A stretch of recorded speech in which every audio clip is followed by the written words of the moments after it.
Hello, and welcome to That Eurovision Podcast, Eurovision with a Slice of Life.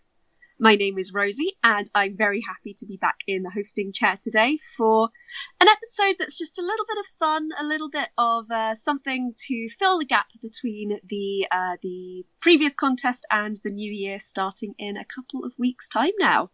It feels like it's coming up very, very quickly on us.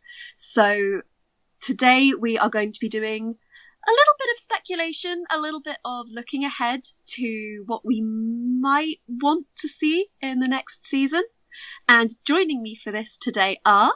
Hey everyone, it's Helen. It's been a while. I'm doing okay. I've just recently moved house, so I've been a bit MIA for the site. But we have internet again, finally, so I'm happy to be back. And I'm Angus. I'm also back again on the podcast. My birthday is coming up, so that's the usual stress and chaos that can surround that. But yeah, having a good time, survived the heat, so now just time to crack on with the podcast. Excellent, and a very preemptive happy birthday to Angus. Yay! And so today we are going to be just having a little bit of a chat about our Eurovision wish lists, essentially. We're going to have a look at some of the artists that we would really, really like to see in the contest. And we're going to look across different countries, across different genres, any sort of artists that we would really, really like to see take part in Eurovision, in national selections, all of those sorts of things. And so what we've done is the three of us have picked three different artists from three different countries that we would like to see on the Eurovision stage. And we're basically going to go through, give you some music recommendations, tell you what we love about them, and tell you why we would like to see them represent their countries at Eurovision. So I'm going to go to Helen for her first country and her first artist. And who would you love to see on stage at Eurovision? All right, so my three picks are going to have a bit of a running theme of someone who's pre-established, someone whose music I really like, someone who already has a bit of a profile as opposed to someone up and coming. So my first pick is for Ireland, and I think I may have mentioned this on the podcast maybe last year when we were making our predictions, but I am a hardcore Directioner at heart. One Direction just had their 12th anniversary. I am going to say that Ireland should take a big swing and send Niall Horan. I think Ireland is doing some things right. I think that they did a really good job with Brooke this year, with the staging and with everything, and I think they were just very unlucky not to qualify. However, I do think that the song itself left a little bit to be desired. Now, I think that it would be sort of a safe and also kind of unsafe option, I don't know, to go with Niall, because one, proven fan base. The man has two really, really solid albums in addition to the stuff he did with the OT5. I personally really love Heartbreak Weather as an album, just a really personal one, and I believe at the moment he is gearing up for his next album. He's been teasing a bit, so he would have new music to promote, which would be good. He's very, very good on stage. I think he could put together a really great performance. Yeah, I would really like to see them take a bit of a swing and send someone, you know, who has a bit of a profile outside of it, but also who, you know, might be a bit of a left field and a bit of a different direction to what they've done in the past. I really want Ireland to qualify. I really, really do. I think they're sending better material than what their results show. And really, the long and short of it is people know who he is. It's more likely that they'll get a good televote score, I think. I know, like, you know, big profile doesn't necessarily mean a big score, but it certainly helps, I think, and I think he has the talent to back it up. Fantastic. And if you were to recommend one song from Niall Horan that you would like people to go away and listen to as your recommendation, what song are you going to recommend? Ooh, that's a tough one. I I'm going to ask this for everybody, so prepare these answers. The one that pops into my mind is a song called Everywhere off of Heartbreak Weather. It's just very driving. It's a bit like Maps from Leslie Roy. I don't know. That's the first one that came to mind, and it really is a standout. Fantastic. So we're going to move over to Angus now. And Angus, who is your first recommendation and your first dream artist for Eurovision? Okay, so I try to not pick very big artists or people I think that will never do it anyway. I also try to avoid people I already mentioned on other podcast episodes or that have done national finals. Is really someone that would be new to the Eurovision universe, at least as far as I'm aware. I don't have encyclopedic knowledge. Who does? Maybe they showed up somewhere in the past, right? But my first pick would be for Switzerland, although it could also go for Australia, actually. And they're the indie folk band The Gardener and the Tree. I've seen them live twice. They're great. Absolutely love them. And the singer is Swiss, but grew up in Australia, so that's why I said they could do both. They're just this really cool, relatively small, mostly successful in Switzerland, with a bit of success in Germany, where I know them from. But yeah, they're just this relatively... They just fit right into that mid-tens folk revival that we had. Like, it's a bit rougher than your Mumford & Sons or your Lumineers, I'd say, but it's definitely in the same universe, if I would have to describe it. I think it would just be very cool for Switzerland to go into that direction, because it is... I do think it would be good for Switzerland to keep going in this very much writer-driven music. Like, I wasn't the biggest fan of Marius Bear this year, but it did give them a decent result. To most people's surprise as well, but it gave them a decent result. John's Tears was also very much like a songwriter driven entry as well, so I do think it would do well for them. I would say, honestly, if you go check them out, Postcards, it's from the first album, so that's from a little while back, but it's probably the best known song, and I think it's just a very good introduction to them. And they are gearing up also for a third album. They're at least writing it at the moment. So there's definitely stuff there. Eurovision New Year is a bit more than a month away, so who knows? I have to admit, I got so excited when you mentioned that, because I love The Gardener and the Tree. I got really into Postcards as a song about a year ago. And yeah, it's so...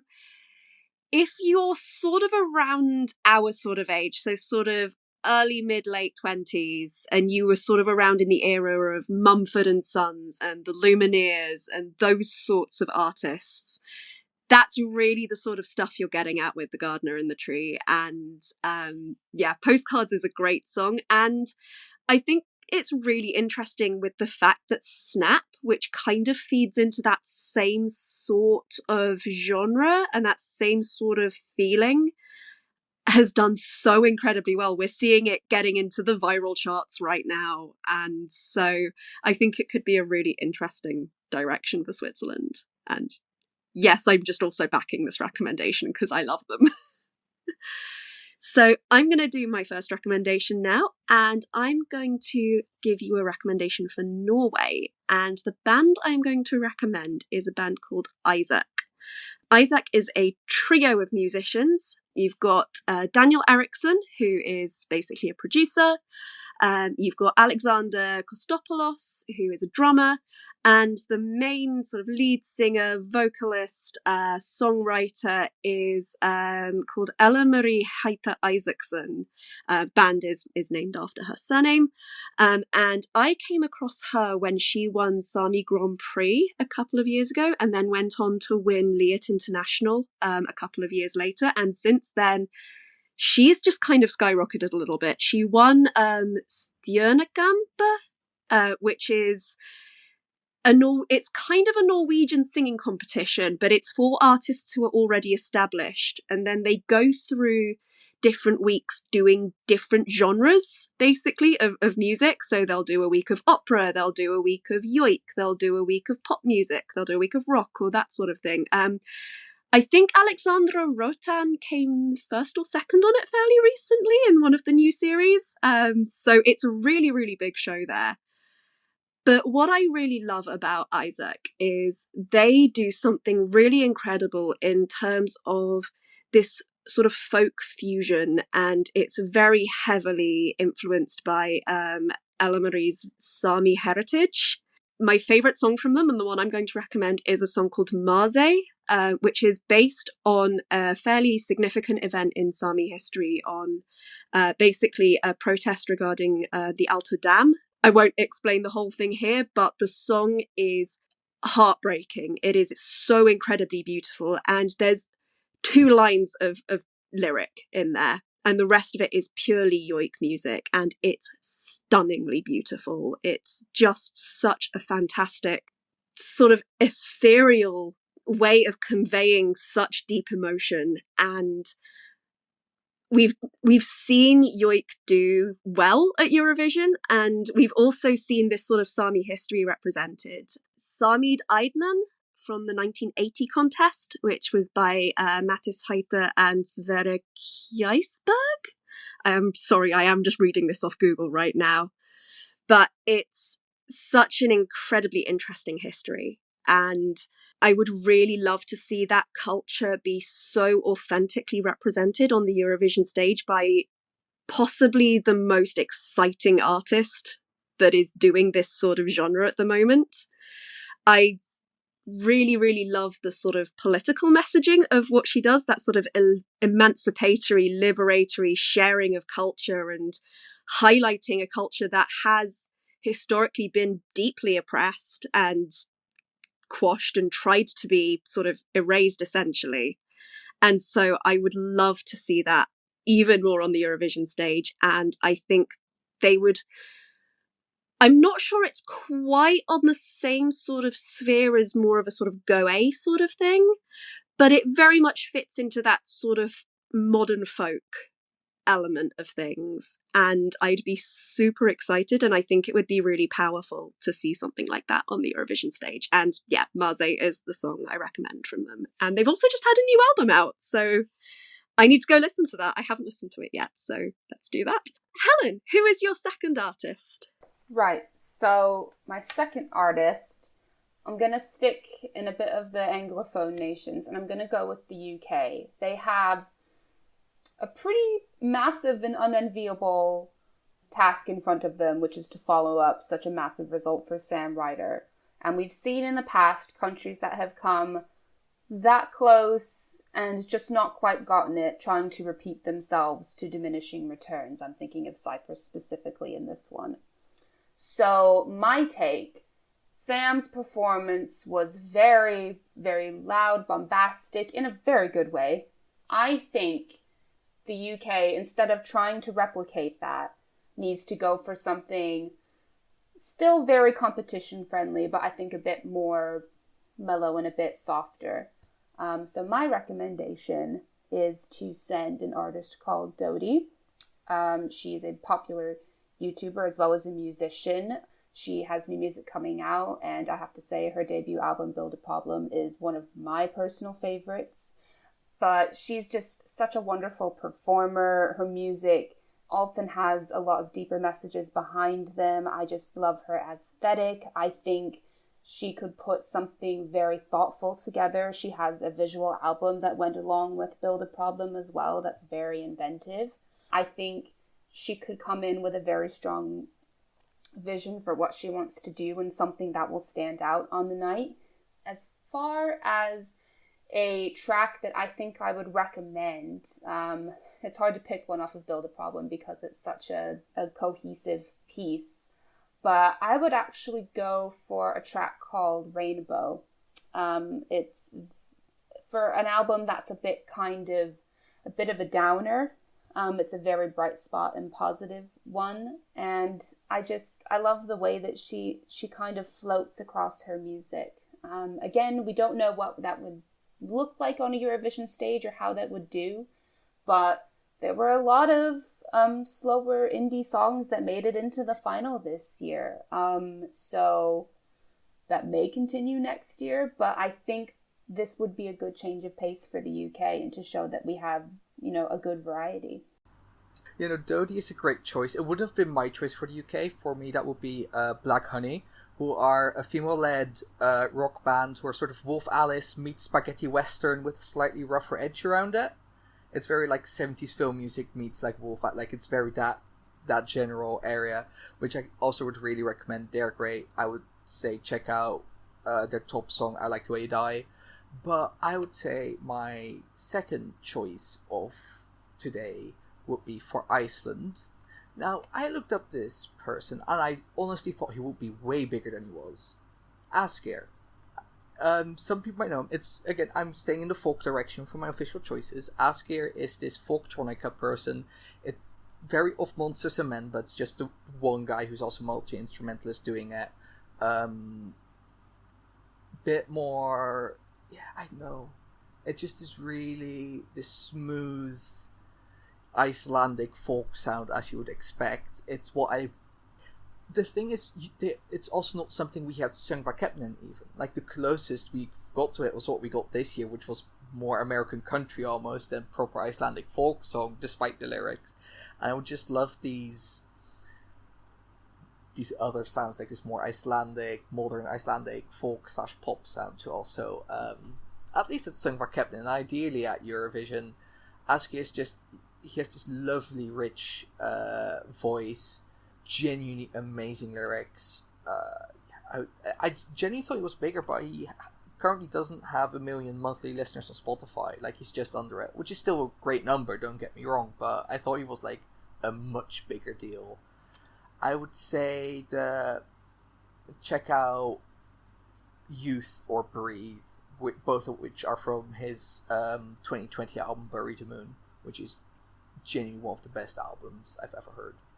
Fantastic. I'm going to go to Malta, actually. And Malta's an interesting one because they've really sort of found it's not even really a niche, but the last time we had a male singer from Malta was 2014 as part of Firelight, and a male solo singer was 2013 with Gianluca, who's... Let's just say I prefer to ignore that he exists given his political views. He's super right-wing and super nationalist, and we prefer not to perceive. And what we saw this year is this huge rush of love for Aidan. And Aidan is, well, obviously not only a male singer, but he was also bringing this really upbeat pop song in Maltese with Ritmu. And it's great. And I think there is this sort of desire to see Maltese back in Eurovision. So I'm not going to say Aidan, but I am going to give you a recommendation for a band called The Travellers. The Travellers were recommended to me by my friend Nico.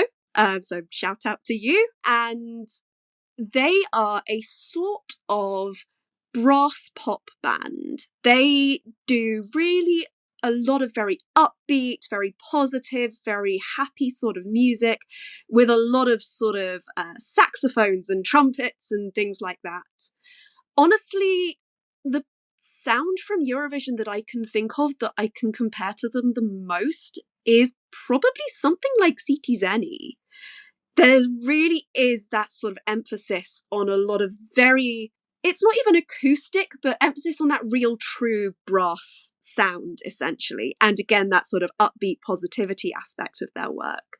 All of their songs are in Maltese. They don't sing in anything other than Maltese. And it is a really interesting language. I went to Malta about a month ago, and the whole country is fascinating, but the language specifically and the sort of influences of so many different cultures that they've had in their language is absolutely fascinating. And I think their music really showcases that in a way that is both really beautiful, but also very accessible and very understandable by people who don't necessarily speak Maltese, because it is such an odd language. And it's got influences from English and Italian and Arabic in there. And it's such an interesting combination of sounds, but it's hard to really... It's not like you, by knowing other languages, you can sort of perceive or understand Maltese. It's such its own beast. So I think a band like The Travellers that make it so accessible and so exciting, and it feels so fresh, and they just seem like so much fun on stage. I think they'd be a really great choice for Malta, and I think it would take them in a very different, but also hopefully a very successful direction.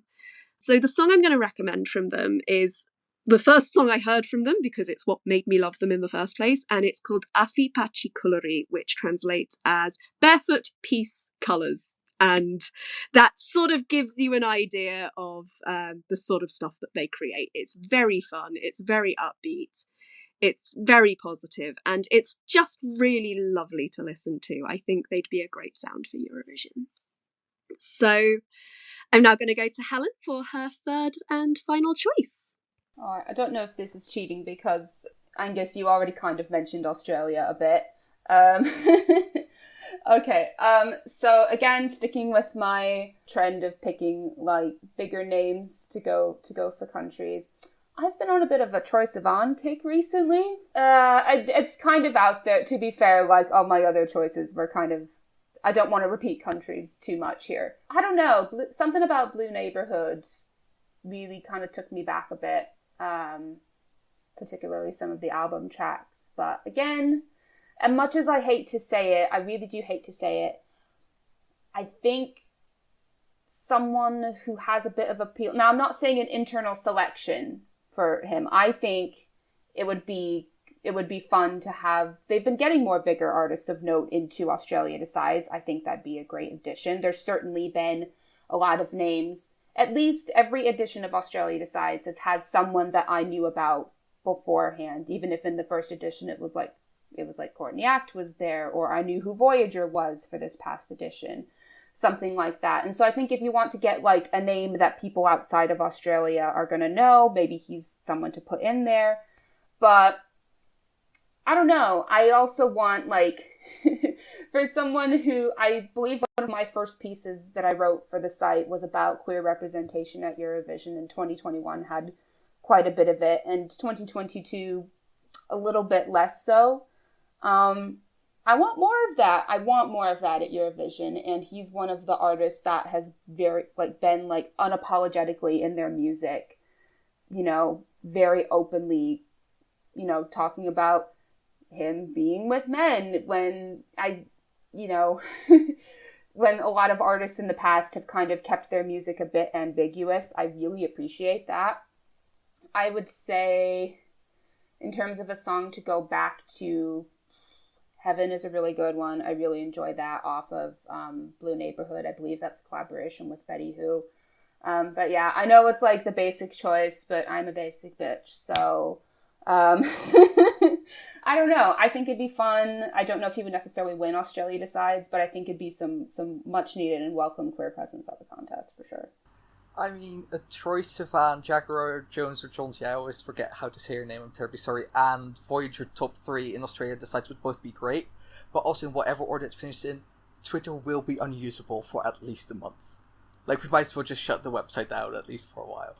Okay, so I'm quickly going to mention 2 bands that are never going to do it because they cannot write a 3-minute song to save their life, either of them. But I do want to shout them out because they're great.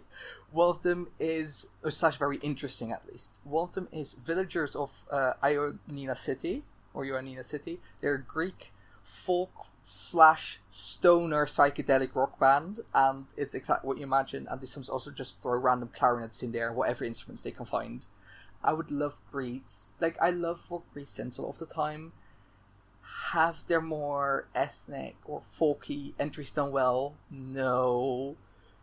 But I just love them so much. I want more of that. For Finland, it's The Holy. The Holy are like this alternative / krautrock band that has like two drummers and this very loud, bombastic sound, and I really love it.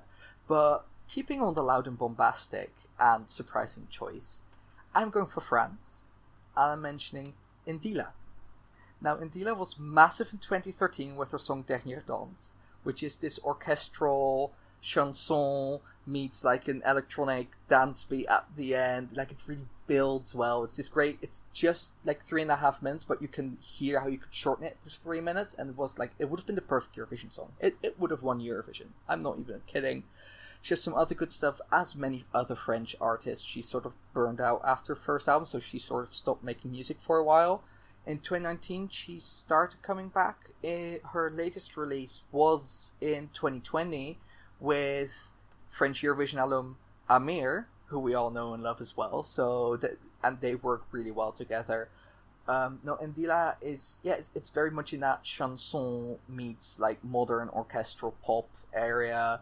She also has a fairly wide heritage, like she's of Indian and Algerian and Egyptian and Cambodian descent, and maybe something else I'm also forgetting. So she can pull from very wide musical influences, which I really love.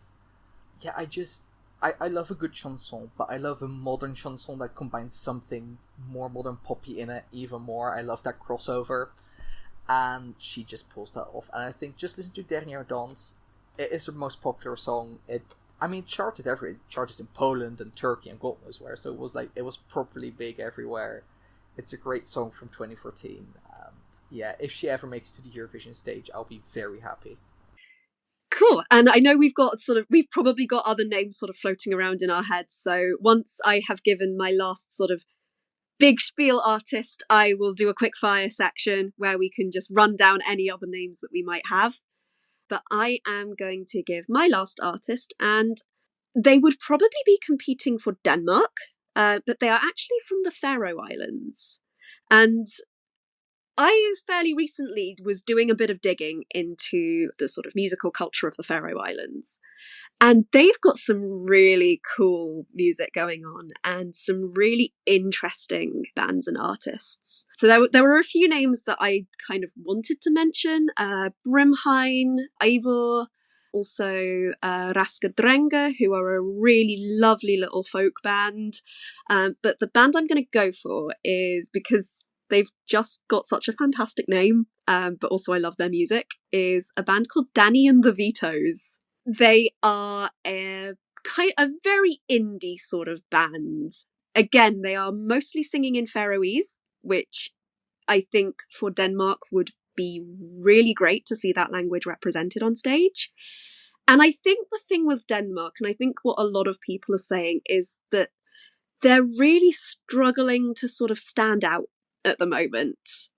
It's not that they're necessarily sending bad songs, it's just that what they're sending really struggles to have a more defined sort of character amongst the field of music that Eurovisions are being at the moment.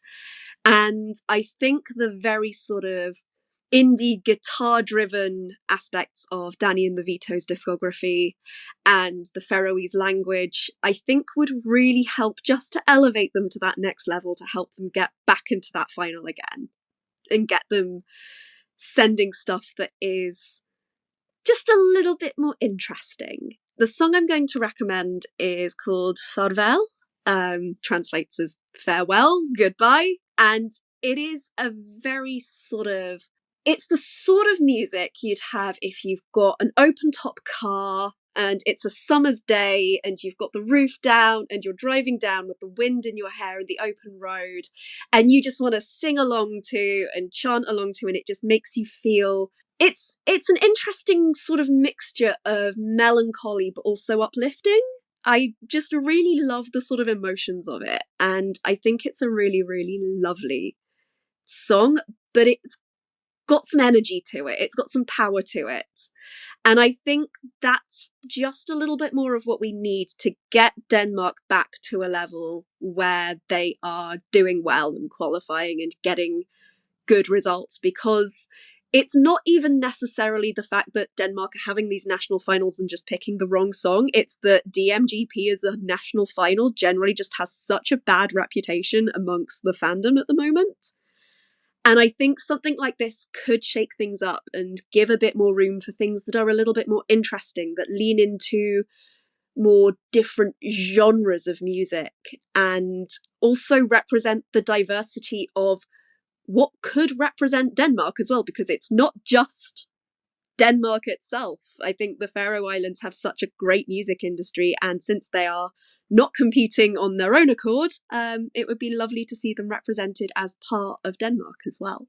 So with that, we've given some of our sort of big recommendations, but this is a thing we as fans, I'm sure, think about on a fairly regular basis. So just for the last sort of few minutes, I'll go around everyone and we'll do a little bit of a quick fire. Just artists, countries. If you want to say a sentence about any of them, please do. But just throw off your lists of names. Who would you love to see? All right, this is in my category of you were in the national final this year, but you didn't win, so but please come back. I want Annabelle to come back for Czechia. It was a really great interview I got to do with her, and I love her song, Running Out of Time. Basically, everybody from the Finnish national final can come back and do whatever they want, but Olivera specifically. Who else? Raiden from Spain. I want him to come back and do something. Yeah, those are the ones that jump out to me at the moment. For the Netherlands, De Brahms if you want something small, Raccoon if you want something bigger and in Dutch again. For Australia, Parcels. For UK, give me one of the solo spin-offs. Give me the singer of Daughter who has a solo career now. Give me Romy or Oliver from the XX who are also now doing solo stuff. From Germany, give me An My Kantereit. I've mentioned them on the Germany podcast, but I'll mention them again. Yeah, just any of that. Just give me anything like that, and I'll just be very happy. But I also love to be surprised. If we're talking about national final robberies, I mean, Tanju Geiras, I need them at Eurovision yesterday. I'm sorry, I will have to keep bringing that up. So, yeah, I do need them at Eurovision at some point. Awesome. My quickfires, for Ireland, please give me Seolin. For Switzerland, I'd love to see Elvati or Fiona Fiasco. Sort of Elvati is a folk metal band, really awesome. Fiona Fiasco sings in Romansh, and please can we have some Romansh back? For Finland, Kaya Ku. For Georgia, I'd love to see the Bear Fox, a really, really cool little indie band. For France, a Corsican band called Doria Uset, who again I discovered through Liat International and who won with their song Roma fairly recently. And again, more minority languages. Please, can I have some Corsican? Again, it's kind of techno folk opera. It's just so interesting, and I would love to see something like that on the Eurovision stage. Well, we haven't mentioned the most serene Republic of San Marino, so if you need to poach an American act for that, go with the Accidentals. Not only are they great, but they also grew up in my hometown. Shout out to you, Savannah. But yeah, if you need to poach someone from America, get them. Fantastic. Yeah, that just about brings us to the end of today's episode. Sort of short, sweet, little bit of a relaxed episode for the mid-season, for the off-season. So, one other thing that I want to mention, as this episode is coming out, also coming out will be the TES Awards for this Eurovision season. This is something that we did last year to kind of wrap up the old Eurovision year and to welcome in the new year. You can vote for, we did this, as you know, we did this for the national finals, and you got to vote on all your favourite songs from the national finals this year, and we are doing it for Eurovision as well, so we can say goodbye to the songs that have made it to our hearts and our playlists for 2022. Go on our website, go and vote, give us your votes, and in a couple of weeks' time, we will be sharing our winners, our thoughts, our surprises. You can vote on all of your favourite awards: Best Song, Best Presenter, Best Staging, Meme or Moment of the Season, and of course, coming back is the Mons Almelo Award for Aesthetic Excellence. So yeah, go to thateurovisionsite.com, find the national, it's not the National Final Awards, find the Eurovision Awards for 2022, give us your votes, and we will be revealing the winners in a podcast towards the end of August, and say goodbye to the Eurovision 2022 year and bringing in 2023. And what is the easiest way to keep track of when you can vote and when the awards come in? By following us on all our socials. And I don't just mean from That Eurovision site, so That Euro site and That Euro podcast, so from Facebook, Twitter, Instagram, your RSS feed if you still use one, because it's we have a TikTok nowadays. Also follow our personals if you feel like we all have very strong musical opinions that you can ask us more about. So yeah. Don't forget to follow us everywhere to keep track of those awards. I need a t-shirt that says something like, "Ask me about my dream Eurovision artists." And that brings us to the end of this episode. I would love to thank Helen and Angus for joining me today and for sharing your opinions. And I'm going to be going out and checking out some of these really awesome sounding artists. Shall we all say goodbye? Bye! Bye!